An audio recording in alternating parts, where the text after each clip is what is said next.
What is chemistry? As I've learned in the past couple weeks, chemistry is actually much more than nerdy scientists in lab coats pouring colorful liquid into test tubes, just like you would see in a movie. Turns out there's actually much more to it. And this chemistry stuff is super complex and even more confusing. So in this video, I'll try to explain it the best I can. So without further ado, here's cohesive and ionic bonds and compounds. What are ionic bonds? Ionic bonds and covalent compounds are when two or more atoms join together to create stable molecules containing two or more atoms. There are very distinct differences between the two bonding types. This is an ionic bond. Magnesium is forming with two chlorine atoms. The magnesium atom is generous. He has two extra valence electrons. He gives the two electrons to the magnesium, who both need one to complete their valence shells. Now, because magnesium has given away two of his electrons, he becomes a negative ion. And because chlorine has gained two electrons, it becomes a positive ion. In chemistry, opposites attract. This means that magnesium ion wants to hang out with the two chlorine ions. Now you know how ionic bonds are formed, you should now learn what makes an ionic bond an ionic bond. When ionic bonds are created, they form crystals. These crystals are made up of things called ionic lattice. These are all the ions creating a web-like structure connecting themselves with each other. These lattices are so tightly knit together, their melting points are extremely high. It'll take a lot of energy to break them back into their separate atoms. Now, ionic bonds won't produce electricity in their physical form, but drop it in liquid, and that all changes. When the crystal is dropped into the liquid, the lattice separates. If you drop in the positive and negative terminals, then the atoms will move to their corresponding terminals. And because in chemistry opposites attract, the positively charged chlorine goes to the negative, and the negatively charged magnesium goes to the positive. And that's how ionic bonds produce energy.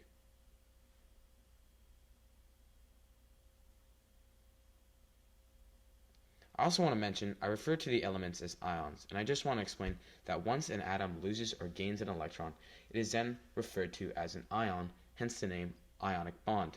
And once that ionic bond is formed, the elements that make up that bond are not referred to, as in this case magnesium chlorine, would turn into magnesium chloride. The end ion has an added IDE to it. What are covalent bonds? Now you must learn all about how covalent bonds are formed with our good friend ethanol. Commonly known as alcohol, ethanol is built up of many different atoms, but how and why?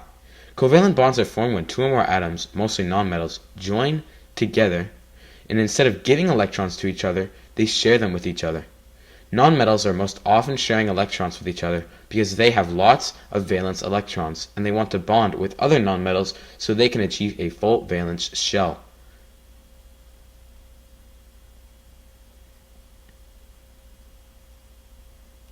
What types of covalent bonds exist? Now, unlike the ionic bond, covalent bonds actually have a lot of different bonding types. So I'm going to go over the 5 main ones real quick.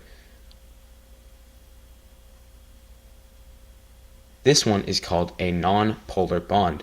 Two identical atoms with unpaired valence electrons. They both come together and share their unpaired electron so they can have a full set of paired valence electrons.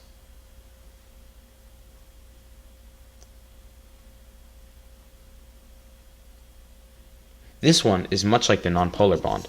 Unpaired valence electrons join together to create a bond, but instead of 2 electrons being jointly shared, it's 4.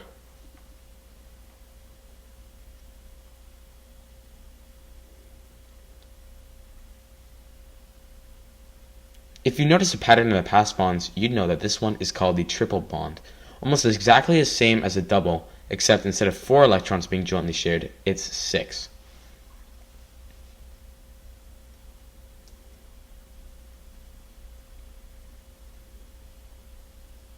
This one is called a polar bond.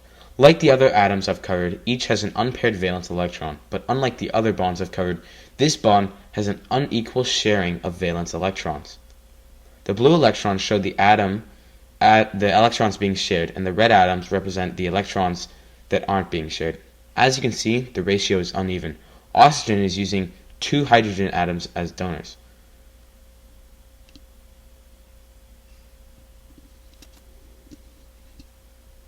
The final bonding type is called the coordinate bond. Like the polar, it's an uneven sharing of electrons, but instead of uneven sharing and relevance to the overall amount of electrons, one atom donates more electrons to share.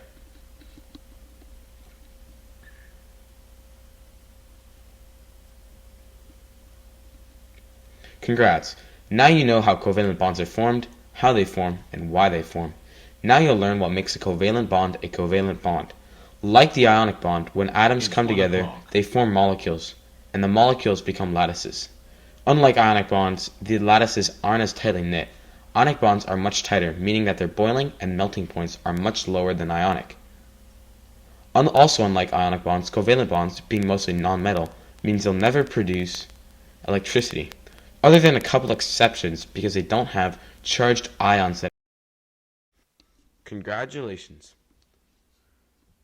Congrats for making it to the end of the video. If you're actually paying attention, you should know how ionic bonds are formed, why ionic bonds are formed, properties of ionic bonds, the process of naming ionic bonds, the process of ionic bonds forming, how covalent bonds are formed, why covalent bonds are formed, what types of covalent bonds exist, and properties of covalent bonds. Thank you for joining me on this journey through chemistry. I hope you learned lots and enjoyed the video. If you enjoyed the video, leave a like. And if you want to see more videos like this, subscribe.